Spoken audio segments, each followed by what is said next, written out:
Baik, Assalamualaikum warahmatullahi wabarakatuh. Perkenalkan, nama saya Muhammad Ilham. Saya dari kampus Sekolah Tinggi Agama Islam Negeri Sultan Abdurrahman, Kepulauan Riau. Saat ini saya semester 6 dari program studi Hukum Keluarga Islam, jurusan Syariah dan Ekonomi Bisnis Islam. Pada kesempatan ini saya akan memaparkan mengenai nikah mut'ah dan nikah siri untuk memenuhi tugas dari mata kuliah Masail Fikih oleh Bapak Hanafi Yunus.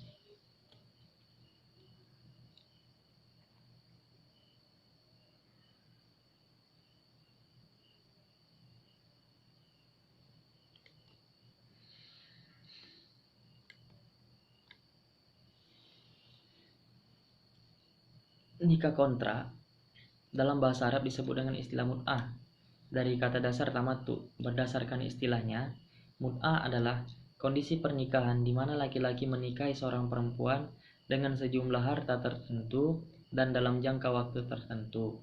Pernikahan tersebut akan berhenti jika batasan waktu tertentu telah sampai.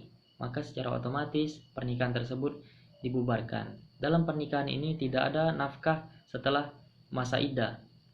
Lalu tidak ada hak untuk waris mewarisi.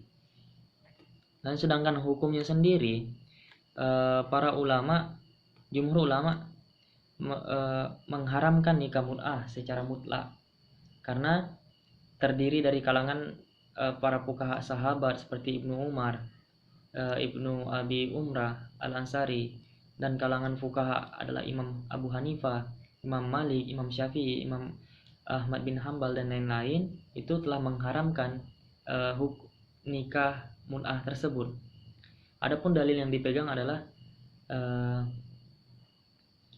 Quran surah Al-Mu'minun ayat 5 sampai 7. Memang benar bahwasanya pada masa Rasulullah Shallallahu Alaihi Wasallam pernah membolehkan nikah kontrak atau nikah mut'ah ini karena pada masa tersebut adalah masa transisi, yaitu pada masa jahiliyah menuju ke cahaya Islam. Karena pada masa jahiliyah ini perzinahan itu merupakan sebuah budaya yang sudah sangat kental. Maka untuk mencegah dan menghilangkan hal tersebut, maka harus secara pelan-pelan, tidak bisa secara keras. Sama halnya dengan hukum dari khamar, itu dilakukan secara perlahan-perlahan. Dan hingga saat ini nikah kontrak ini atau nikah mut'ah ini dihukumkan haram. Lalu nikah siri. Nikah siri dalam bahasa Arab nikah siri itu adalah berasal dari bahasa Arab yang artinya adalah rahasia. Dari nikah siri ada dua pemahaman mengenai pengertian nikah siri di kalangan masyarakat Indonesia. Yang pertama adalah pernikahan siri adalah suatu pernikahan yang dilakukan oleh seseorang dengan adanya wali, memenuhi rukun dan syarat nikah, hanya saja tidak didaftarkan di kantor urusan agama dengan persetujuan dengan kedua belah pihak. Sedangkan pengertian yang kedua, nikah siri adalah suatu pernikahan yang dilakukan tanpa adanya wali nikah yang sah bagi perempuan. Sedangkan hukum nikah siri yang jenis yang pertama, memenuhi syarat dan rukunnya itu adalah sah, hanya saja batil karena tidak sesuai dengan peraturan perundang-undangan perkawinan yang ada di negara kita, negara Indonesia. Bahwasanya setiap perkawinan harus dilakukan pencatatan. Yang bagi agama Islam dilakukan pencatatan perkawinan tersebut di kantor urusan agama. Sedangkan yang di luar agama Islam dilakukan di pencatatan PPN, pencatatan sipil.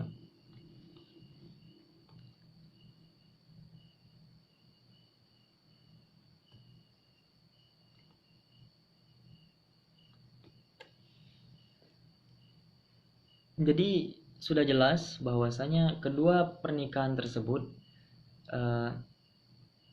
sebaiknya dari penjelasan di atas bahwasanya kedua pernikahan tersebut antara nikah siri dan nikah kontrak memiliki kesamaan, yaitu hukumnya itu sama-sama dilarang untuk di negara Indonesia. Namun teruntuk nikah kontrak ada yang menghalalkan, melegalkan bahkan, yaitu dari kalangan Syiah.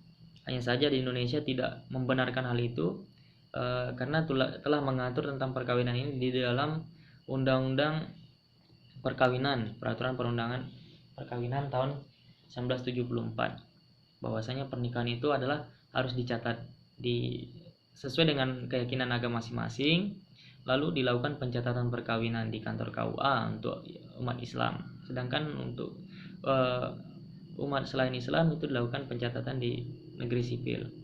Gitu. Lalu nikah siri tadi karena rahasia, ini tentu akan mengakibatkan sebuah masalah atau problema yang akan terjadi di kemudian hari. Apalagi teruntuk anak yang lahir di dalam pernikahan siri tersebut, karena sudah tidak memiliki akta nikah, apalagi akta lahir. Tentu ini akan mempersulit untuk ke depan, masa depan anak tersebut untuk melangsungkan kehidupan, seperti melakukan pendidikan di sekolah-sekolah dasar, yang dimana data-data pribadi kelahiran, KK, KTP itu jika tidak ada maka akan sangat membebankan seorang anak tersebut untuk menjangkau, untuk mencapai tujuannya untuk melakukan sekolah, melakukan pendidikan begitu. Mungkin ini saja yang bisa saya sampaikan dari paparan tersebut. Jika ada yang salah itu murni dari diri saya sendiri, jika benar datangnya dari Allah Subhanahu wa taala. Terlebih dan terkurang saya mohon maaf. Wabillahi taufiq wal hidayah. Wassalamualaikum warahmatullahi wabarakatuh.